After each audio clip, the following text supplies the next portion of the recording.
at ng Anak at ng Espiritu Santo. Amen. Ang pagpapala ng ating Panginoong Jesucristo, ang pag-ibig ng Diyos Ama, at ang pakikipagkaisa ng Espiritu Santo naway sumainyong lahat. At sumayo rin. Mga kapatid, sa mga araw ng simbang gabi, halina at sama-sama tayong manalangin para sa isang lipunang matapat at marangal. Aminin natin ang ating mga kasalanan upang maging marapat tayong gumanap sa banal na pagdiriwang. Inaamin ko sa makapangyarihang Diyos At sa inyo, mga kapatid, na lubha akong nagkasala sa isip, sa salita at sa gawa, at sa aking pagkukulang. Kaya isinasamo ko sa mahal na Birheng Maria, sa lahat ng mga anghel at mga banal, at sa inyo, mga kapatid, na ako'y ipanalangin sa Panginoong ating Diyos. Aawalwa tayo ng makapangyarihang Diyos. Patawarin tayo sa ating mga kasalanan at patnubayan tayo sa buhay na walang hanggan. Amen.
Panalangin at pasilayin mo ang nadirinlan naming kalooban sa pagdating ng iyong anak na kasama mo at ang Espiritu Santo magpasawalang hanggan. Amen. Magsiupo ang lahat at makinig sa pagpapahayag ng salita ng Diyos. Sa unang pagbasa, ipinahayag ni Balaam bilang isang taong may malinaw na paningin at nakikinig sa salita ng Diyos ang kanyang natatanaw na pagdating ng hari mula sa Israel. Ang salita ng Diyos mula sa aklat ng mga bilang. Noong mga araw na iyon, nakita ang buhat sa makapangyarihan ng nabulagta sa lupa, gayon may nanatiling malinaw ang paningin. Anong ganda o hakog ng iyong mga tolda, kailangan o Israel ng iyong apaw sa lahat niyang sisidlan. Kapangyarihan niya'y madarama sa lahat ng lugar. Ang hari niya ay higit na malakas kaysa kay Agag, at ang kaharian niya ay napakalawak.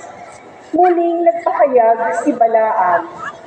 Ang arakula ni Balaam na anak ni Beor, ang arakula ng taong may malinaw ang paningin. Ang pahayag ko na nakikinig sa salita ng Diyos at nakakabatid sa kalutaw ang isang hari mula sa lipi ni Israel. Ang salita ng Diyos. Salamat sa Diyos. Poon, ako'y gabayan mo sa landas patungo sa iyo.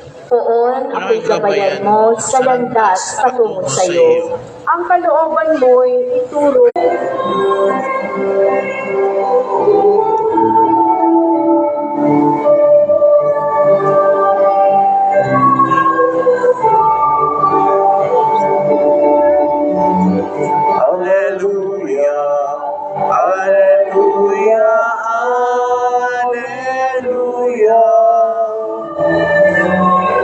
Hallelujah, Hallelujah. Jesus, tatanungin ko rin kayo, kapag sinagot ninyo ako, saka ko naman sasabihin sa inyo kung ano ang karapatan kong gumawa ng mga bagay na ito. Ang mabuting balita ng ating Panginoon. Pinupuri ka namin, Panginoong Hesukristo. Medyo. Online yan. Magandang gabi po sa inyong lahat. Magandang gabi rin Hindi po, mo, Father. Sa gabi nito ay ating sinisimulan ang tinatawag nating simbang gabi sa loob ng 9 na araw o tinatawag nating novena. Tayo ay sama-samang maghahanda para sa pagsalubong natin at pagdiriwang ng dakilang kapistahan ng pagsilang ng Panginoon. Mga kapatid, sa mga gabing na tayo ay anyayahan, tinatawag ang bawat isa sa atin na tayo ay manalangin, tayo ay magnilay at kumilos upang maipangaral ang Ebanghelyo tungo sa buhay na matapat at marangal.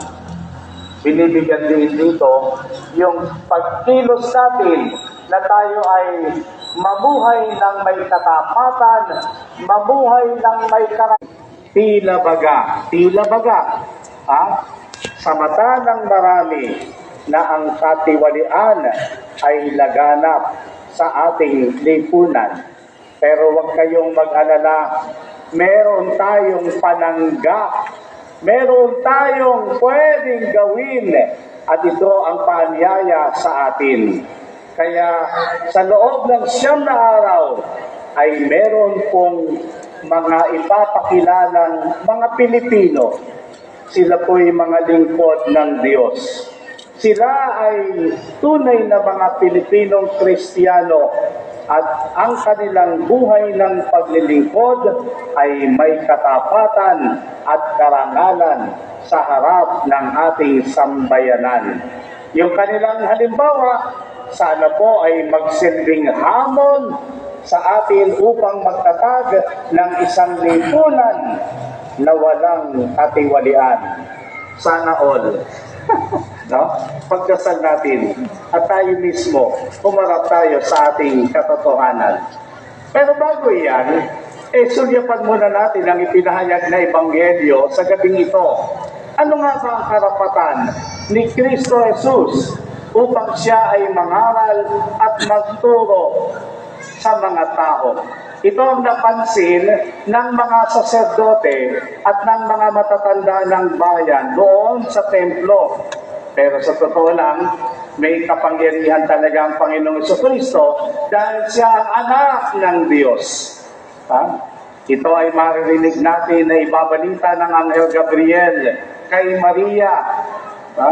Subalit bago sumapit ang pagpapahayag ng magandang balitang iyan, ngayon pa man ay isinisiwalat na sa atin kung paanong hinarap ni Jesus ang pagtuligsa sa Kanya ng mga taong dapat sanay may katapatan at karangalan sa kanilang pamumuhay.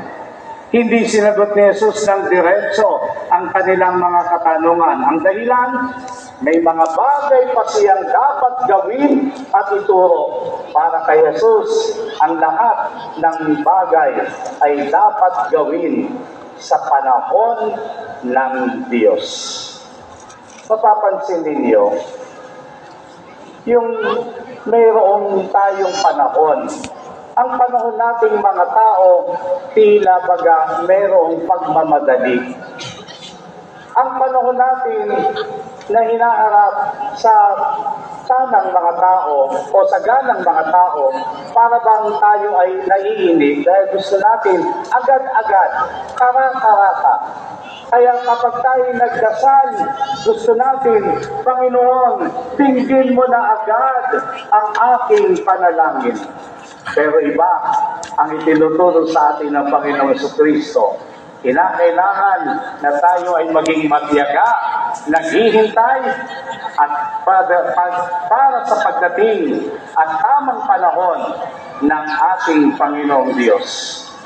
Kaya pala sa ating kapanahunan, sa hinaharap nating mga issue sa lipunan, itinatanong ng bawat isa, kailan kaya makukulong ang mga tiwali?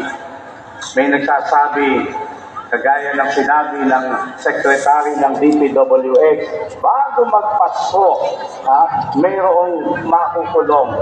Sabi rin ng Pangulo, mayroong mga kaugnay sa mga katiwalian ang hindi magpapasko sa kanilang tahanan. Sila'y makukulong. Eh sabi ng iba, bakit aabutin pa ng Pasko? Sana'y makulong na sila bago magsimbang gabi. Agad-agad. Pero alam po ninyo, iba talaga ang panahon ng Diyos. Meron din mga nagtatanong, bakit kaya hindi binibigay ng Diyos ang wish ni Karen Davila na sana'y mamatay na ang lahat ng mga kurap? Kayo ba, ganun din panalangin ninyo? Hindi naman. Walang natirang buhay. Sapagkat, ano ang ninanais talaga ng Diyos? Ang gusto ng Panginoong Diyos, tayo rin. Lahat tayo ay magbago. Kaya nga, sana'y tahimik nasahin sa ating puso. Kaya si Jesus, hindi agad sumagot sa mga saserdote at matatanda ng bayan dahil kailangang maipakita muna niya ng suko na nag-aalay ng kanyang buhay para sa kanyang kaibigan. Ito'y kanyang ipinangaral. Ito'y kanyang sinabi sa kanyang mga alagad, minamahal ko kayo. Kung paano minamahal ako ng Ama, gayon din naman ang pag-ibig ko sa inyo. Pero hindi lamang nanatili sa kanyang salita. Inialay niya ang kanyang buhay para sa kanyang mga alagad, para sa ating lahat. Diba? Kaya nga kapanipaniwala, ang lahat ng kanyang katuruan at ang kanyang halimbawa ay ating sinusundan. Kaya, ano ang ginawa ng Panginoong Hesus?